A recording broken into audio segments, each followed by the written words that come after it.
নমস্কাৰ বন্ধু বান্ধৱীসকল, মোৰ নাম অনিৰুদ্ধ আৰু আপোনালোকে চাই আছে ড্ৰিমাৰণী। আপোনালোকক সকলোকে স্বাগতম জনাইছোঁ মোৰ এইখন ইউটিউব চেনেললৈ। তো আজিৰ ভিডিঅ'টো হ'বলৈ গৈ আছে কিয়নো বহুত দিনৰ পৰা মই ভিডিঅ' আপলোড কৰা নাছিলোঁ, মাজতে 2-3 মাহ। এতিয়া এসপ্তাহ হ'ল BSF HCMৰ বাবে ভিডিঅ' আপলোড কৰি আছোঁ, শ্বৰ্ট ভিডিঅ'। তো কিয় মই ভিডিঅ' আপলোড কৰা নাই, ইয়াৰ আগত যেতিয়া ভিডিঅ' আপলোড কৰিছিলোঁ তেতিয়া SSC GD 2024ৰ ফিজিকেল চলি আছিল।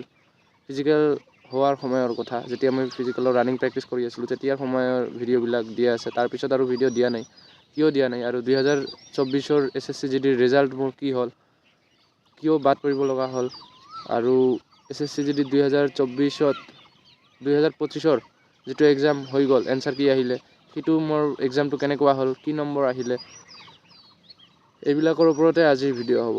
আৰু নেক্সট মোৰ প্লেনিং কি আছে এতিয়া সেইটোৰ ওপৰত। তো আপোনালোকে ভিডিঅ'টো চাই থাকক স্কিপ নকৰি। তো আৰম্ভ কৰিলোঁ। 2024ৰ SSC GD ভৰ্তিৰ বিষয়ে যিটো কথা সেইবিলাক কৈ লওঁ। 2024ত মোৰ মাৰ্ক আছিলে 7981। তাৰপিছত নৰ্মেলাইজেশ্যন হৈছিল, নৰ্মেলাইজেশ্যন হৈ মোৰ মাৰ্কটো লাষ্টত গৈ 90 পইণ্ট ছামথিঙত গৈছিল। তো নম্বৰ ভালে আছিল আৰু চাকৰিও কনফাৰ্ম আছিল। সেইবাবে ৰানিঙো ষ্টাৰ্ট কৰিছিলোঁ, ৰানিঙো কৰিছিলোঁ, ভিডিঅ'ও আছিল, আপোনালোকে দেখি ল'ব পাৰে। তো টাইমিংখিনি বহুত বেছি লাগি আছিল, 27:30, 27, 26 মান লাগিছিল। তো বহুত টেনশ্যনত আছিলোঁ, ফিজিকেল পাছ কৰিব পাৰিম নে নাই। মোৰ ফিজিকেল পৰিছিল ধুবুৰী পাণবাৰীত BSF কেম্পত। তো আৰু চেষ্টো মোৰ কম হৈ আছিল, 75ত নামি গৈছিল, 70। তাৰপিছত পুচাপ থুচাপ মাৰি 78 কোনোমতে বনালোঁ। বনোৱাৰ পিছত ৰানিঙো কৰিলোঁ। লাষ্ট যিদিনাখন ৰানিং কৰিছিলোঁ ৰ'দত, সিদিনাখন টাইম লাগিছিল 25 ছামথিং। মই ভাবিছিলোঁ সেই ৰানিংখন নকৰিম, 3 দিন আগতে ৰানিং এৰি দিছিলোঁ, কিয়নো মোৰ টাইমিং কমিয়ে নাছিল। হাইয়েষ্ট 27:30, 28 যায় আৰু লৱেষ্ট মানে খুব কম হ'লেও 27, 26:30, 26:30ৰ তলত অহাই নাছিল। সেইবাবে মই ভাবিছিলোঁ আৰু ৰানিং নকৰোঁ, এই কেইদিন আৰু ৰানিং কৰি লাভ নাই, বাদ দি দিছিলোঁ। কিন্তু এতিয়া মোৰ এজন বন্ধুৱে মোক ফোন কৰি ক'লে, লাষ্ট এদিন ৰ'দত মাৰি দেখ 100% দি। তো মই ফিজিকেলত যোৱাৰ এদিন আগত, মানে যিদিন ৰানিং কৰিছোঁ তাৰ মাজত এদিন গেপ আছিল, তাৰ পিছৰ দিনা মোৰ ফিজিকেল আছিল। তো তেওঁৰ কথা মতে ৰানিং কৰিলোঁ ৰ'দত ফুল পিক আপ দি। তো ৰানিং কৰাৰ পিছত তথাপিও মোৰ টাইম বেছি লাগিছিল, কিন্তু আগৰ তুলনাত কমিছিল, কিয়নো বৰ্তমানলৈকে তেতিয়ালৈকে লাগি আছিল 26:30, 27, 27:30 এনেকুৱা। কিন্তু তেওঁৰ কথা মতে যিদিন ৰ'দত দৌৰিলোঁ ফুল 100% দি, তেতিয়া মোৰ 25:30ৰ নিচিনা লাগিল, 25ৰ প্লাছ লাগিছিল।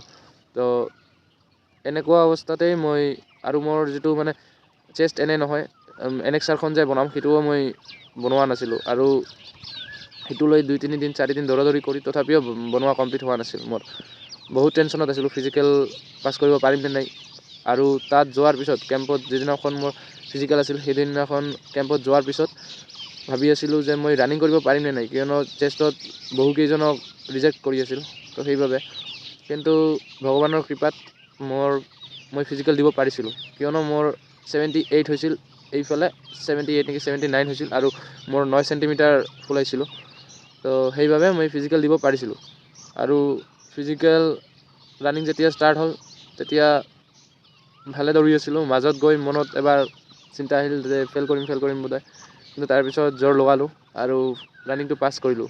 তথাপি 1 মিনিটমান আগতে হৈছিল, কিয়নো লগৰকেইটাৰ লগত দৌৰিছোঁ নহয়, তো অলপ জছ পোৱা গৈছিল। আৰু ইণ্টাৰভিউত দৌৰটো আপোনালোকে জানে যে সিদিনা এখনে লাষ্ট ৰানিং, মানে সেই প্ৰেক্টিচৰ। তো জান এৰি দিছিলোঁ, 100% দি দিছিলোঁ। তো ফিজিকেলখন পাছ কৰিলোঁ।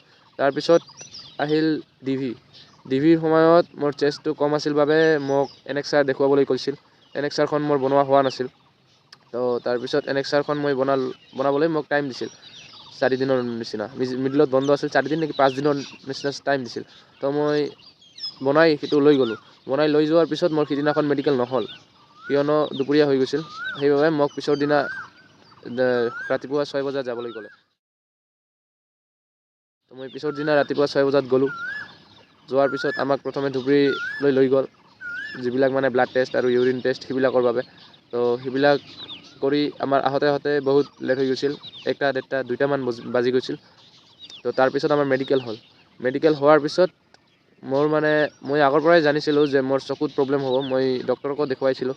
তো ডক্টৰে কৈছিলে মোক লেজিক চাৰ্জাৰী কৰাবলৈ, কিন্তু মোৰ ওচৰত ইমান পইচা নাছিল। লেজিক চাৰ্জাৰী কৰাবলৈ মিনিমাম 80,000 লাগে, আৰু আমাৰ এই অসমত কৰাবলৈ গ'লেতো আমাৰ 1 লাখ মান পৰি যায়।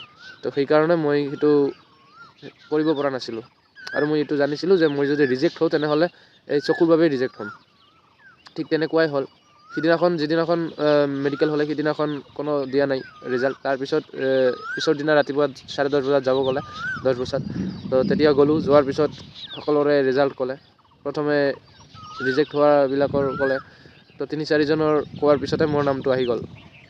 মানে যিটো মানে হাতৰ চাকৰিটো, সপোন যিটো দেখিছিলোঁ যে চাকৰি হ'ব, সেইটো ভাঙি গ'ল আৰু। ফিজিকেলটো যেনে তেনে পাছ কৰিলোঁ আৰু, কিন্তু মেডিকেলত গৈ ৰৈ গ'লোঁ। তো তাৰপিছত ৰিমেডিকেল দিলে মোক 3 দিন নেকি 4 দিন পিছত পাটগাঁও BSF কেম্পত। তালৈ গ'লোঁ। তাতো আমাক প্ৰথম দিন লৈ গৈ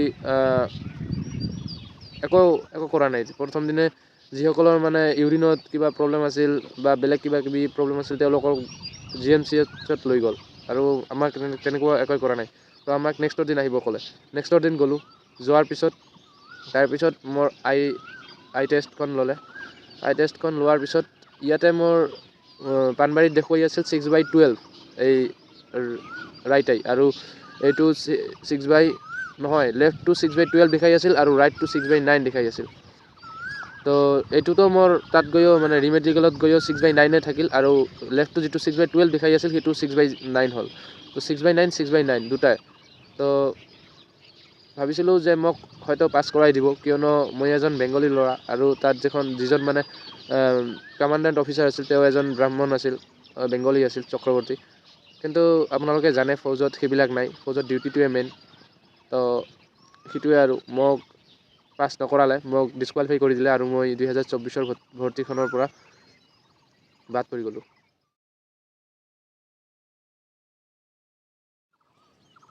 এতিয়া আহোঁ 2025 যিটো আমাৰ ভৰ্তি চলি আছে বৰ্তমান। এনচাৰ কি দিলে কিছুদিনমান আগত, এক্সাম হৈ গ'ল ফেব্ৰুৱাৰী মাহত। তো সেইটোত মোৰ এক্সাম কেনেকুৱা হ'ল, ক'ত এক্সাম পৰিছিল, আৰু মই কিমান নম্বৰ পালোঁ। তো মোৰ এক্সাম পৰিছিলে ফাটাছিল আমবাৰী, যিটো আছে AK দেৱ ৰোড, তাতে ষ্টাডি লিংক এক্সামিনেশ্যন চেণ্টাৰত, অনলাইন এক্সামিনেশ্যন চেণ্টাৰত। তো মই আগৰ দিনাই গৈছিলোঁ, আৰু লগৰকেইটাৰ ওচৰত শুনিছিলোঁ যে তাত ৰুম ভাড়া ভালদৰে পোৱা নাযায়। সেইবাবে মই ইকম টাৱাৰত মোৰ এজন দাদাৰ আছিল, একেলগে দুজনৰে। তেওঁৰ ফাৰ্ষ্ট শ্বিফ্টত আছিল 21 তাৰিখে, মোৰ 21 তাৰিখে ছেকেণ্ড শ্বিফ্টত আছিল। তো মই ভাবিছিলোঁ যে তাত গৈ যদি ৰুম নাপাওঁ, ফাটাছিল আমবাৰী তাত, তো মই ইকম টাৱাৰতে যাওঁ, তাতে ৰুম লৈ থাকিম। ছেকেণ্ড শ্বিফ্টত এক্সাম আছে, ৰাতিপুৱা ওলাই যাম, মানে এক্সাম দি দিম আৰামছে।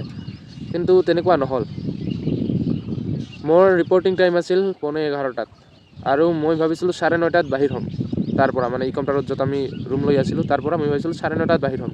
কিন্তু সেইমতে বাহিৰ হ'ব নোৱাৰিলোঁ। কিবা কাৰণত মোৰ লেট হৈ 10টা বাজি গ'ল। মোৰ হাতত থাকিল 45 মিনিট। তো মই ভাবিলোঁ যে, আৰু মই নাজানো সেইফালে মানে গড়চুক সেইফালে দি যাব লাগে, আৰু মানে সেই ছাইডত মই আজিলৈকে যোৱাই নাই। ইকম টাৱাৰত গৈছোঁ, তাৰপিছত এটা ছায়েন্স কলেজত হৈছিল ইয়াৰ আগৰবাৰ, এই জালুকবাৰী সিফালেদি যাব লাগে, সেই চেণ্টাৰতো গৈছিলোঁ। আৰু ফাৰ্ষ্টৰবাৰ মোৰ পৰিছিল নৰ্থ লখিমপুৰত। তো সেই মানে ফাটাছিল আমবাৰী লাইনটো মোৰ মানে চিনাকি নহয়, সেইকাৰণে 45 মিনিট আছিল। মই ওলালোঁ লৰালৰিকৈ, তাৰপিছত ভালে ভালে জালুকবাৰী গ'লোঁ। তাৰপিছত জালুকবাৰীৰ পৰা গাড়ী চেঞ্জ কৰিলোঁ, গাড়ী চেঞ্জ কৰি গড়চুকলৈ গ'লোঁ। গড়চুকলৈ যোৱাৰ পিছত তাত আপোনালোকেতো জানেই গুৱাহাটীত কণ্ডাক্টাৰবিলাকে কেনেকুৱা কৰি থাকে, আহক ইফালে আহক। তো মোক সুধিলে এজনে ক'ত যাব, মই ক'লোঁ যে ফাটাছিল আমবাৰী SSC GD এক্সামিনেশ্যন হৈ আছে, সেই এক্সাম চেণ্টাৰলৈ যাম। তেওঁ ক'লে যে আহক। তো মই বহিলোঁ। বহাৰ পিছত গাড়ীও 5-10 মিনিট পিছত ষ্টাৰ্ট কৰিলে। যাই আছে। গৈ থকাৰ পিছত কিছু দূৰ যোৱাৰ পিছত মই সুধিলোঁ যে দাদা, মোক এক্সাম চেণ্টাৰত ৰখাই দিব। তেওঁলোকে তেতিয়া মোক কৈ আছে, ড্ৰাইভাৰজনে, আৰে এইফালেতো কোনো এক্সাম চেণ্টাৰে নাই, তুমি ক'ত যাবা কৈ আছা। মই ক'লোঁ মোক না সেই ল'ৰাজনে ক'লে ক'ত যাবা, মই ক'লোঁৱে যে ফাটাছিল আমবাৰীলৈ যাম। তো তেতিয়া তেওঁ ক'লে নহয়, এইটো সেইফালে নাযায়, সেইটো গড়চুকৰ পৰা বেলেগ ফালে যাব লাগিব। তাত মোক নমাই দিলে, গাড়ী ভাড়াখনো ল'লে, মোৰ সময়টোও গ'ল 20 মিনিট 15 মিনিটৰ নিচিনা। মানে বশিষ্ঠৰ লাইনত লৈ গৈছিল মোক, আধা ৰাস্তাত লৈ গৈ তাৰপিছত এই ঘটনা। 15 মিনিট মোৰ এনেই লছ হ'ল, 10 মিনিটেই ধৰিলোঁ যোৱা, লছ হ'ল। তাৰপিছত তাত নমাই দিলে, আৰু তাৰ পৰা গড়চুকলৈ ৰিটাৰ্ণ হোৱাৰ গাড়ী আৰু নাপায় মানে সেই সময়খিনিত কিবা হৈছে, গাড়ীয়ে নাই, মানে কপালটো বেয়া থাকিলে যা হয় আৰু। তাৰপিছত মই হাতী দৌৰি যেনেকৈ হওক খোজকাঢ়ি দৌৰি আহিলোঁ। মানে মোৰ 20-25 মিনিট ইয়াতেই গুচি গ'ল। আধা ঘণ্টাৰ নিচিনা মোৰ ইয়াতে লছ হৈ গ'ল। তাৰপিছত মই 11টা বাজি গৈছে, 11টা 5 নেকি 7 বাজে, তেতিয়া মই গাড়ীত উঠিলোঁ। গাড়ীত উঠাৰ পিছত তাত মানে মই ভাবিছিলোঁ মেকআপ দিব, কিন্তু সেই লাইনখন যিটো আছে গড়চুকৰ পৰা যিটো মানে খাটাচিলাম্বাৰী চেণ্টাৰলৈ, তো সেইটো মানে বহুত মানে বিজি, মানে বজাৰ টাইপৰ। সেইকাৰণে গাড়ী যিজন চলাই আছিল তেওঁ মানে পিক আপ দিব পৰা নাই, আৰু মই টাইমলি এক্সাম চেণ্টাৰলৈ যাব পৰা নাই। সেইবাবে মই এক্সামটোও দিব পৰা নাই। মোৰ যিটো লাষ্ট ভৰসা আছিল, আৰু মই জেনেৰেল কেণ্ডিডেট হয়, লাষ্ট এজ আছিল মোৰ এইটো, লাষ্ট এক্সামিনেশ্যন SSC GDৰ। আৰু মক টেষ্ট দিছিলোঁ যেতিয়া ভাবি আছিলোঁ এইবাৰ কনফাৰ্ম হ'ব, কিয়নো 80, 90+ এনেকুৱা মাৰ্ক আহি আছিল। তো মেহনত কৰিছিলোঁ, কিন্তু কপালত নাথাকিলে যি হয়। কপালত নাথাকিলে নহয়, একচুৱেলি মোৰে দোষ হৈছে, কিয়নো মই তাতে ৰুম লৈ থাকিব পাৰিলোঁ হয়। ৰুম লৈ নাথাকিলেও তাত এক্সাম চেণ্টাৰৰ ওচৰত ক'ৰবাত ৰাতিখন কটাব পাৰিলোঁ হয়। বেকাৰ মই কাউণ্টাৰত তাত থাকিব গৈছোঁ, আৰু মোৰ বাহিৰ হওঁতেও লেট হৈছে। তো নিজৰ হাতত মই নিজৰ কপালখন খালোঁ, নিজৰ ভৱিষ্যতখন নিজে হাতে মানে নষ্ট কৰিলোঁ। ইয়াৰ আগৰবাৰো 2024খন মেডিকেল যদি মই ঠিক কৰোঁ তেনেহ'লে হৈ যায়, কিন্তু ঘৰৰ আৰ্থিক অৱস্থাৰ বাবে ঠিক কৰিব নোৱাৰিলোঁ। আৰু এতিয়া যিটো এইবাৰ যিটো লাষ্ট চান্স আছিল, সেইটোও মই চান্সখন মানে এৰি দিলোঁ। তো এইটোৱে আছিল, আৰু মাৰ্ক আৰু কেনেকৈ ক'ম, এই 2024ত এক্সামে দিব পৰা নাই, 2025ৰ এক্সামটোত। তো ইয়াত মাৰ্ক পোৱাৰ নিচিনা আৰু একোৱেই নাই। তো এইখিনিয়ে আছিল। আৰু হয়, নেক্সট মোৰ প্লেনিং কি? তো বন্ধু বান্ধৱীসকল, মই প্ৰথম ভিডিঅ' বনাই আছোঁ, সেইকাৰণে মই কেনেকৈ ভিডিঅ' বনাব লাগে সেইটো ঠিকদৰে জনা নাই। তো ভিডিঅ'টো বহুত লম্বা হৈ গৈছে। তো আজিৰ কাৰণে ইমানতে সামৰিব বিচাৰিছোঁ। তো নেক্সট ভিডিঅ'ত মই প্লেনিঙৰ বিষয়ে ক'ম, আৰু মোৰ নেক্সট টাৰ্গেট কি, কোনটো, মই ফৌজি ডিফেন্সৰ তৈয়াৰী কৰা এৰি দিলোঁ নাকি নেক্সট কিবা বেলেগ ৰেলৱে চাকৰি বা বেলেগ কিবা মাথা মাৰি আছোঁ, সেইবিলাকৰ বিষয়ে নেক্সট ভিডিঅ'ত আপলোড কৰিম। তো আপোনালোকে মোক ছাপোৰ্ট কৰিব বুলি আশা কৰিছোঁ। আৰু এই চেনেলত যিটো পাব জেনুইন ইনফৰমেশ্যন পাব, কিয়নো আপোনালোকে ভিডিঅ'খনত কমিউনিকেশ্যন যিটো স্কিল, সেইটো দেখিলেই আপোনালোকে বুজিব পাব যে মোৰ কোনো 2 নম্বৰেই নাথাকিব। এনেকুৱা ইমান সময় লৈ ইমান ডিটেইলি কোনো এই সৰু টপিকৰ ওপৰত ভিডিঅ' নবনায়। তো সেইটোৱে আছিল। তো আপোনালোকে ভৰসা কৰিব পাৰে আৰু ছাপোৰ্ট কৰিব পাৰে।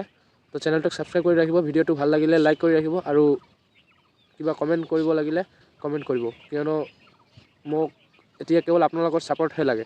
তো পাৰিলে কিবা কমেণ্ট কৰি দিব। ধন্যবাদ। আজিৰ কাৰণে ইমানতে সামৰিছোঁ। জয় আই অসম।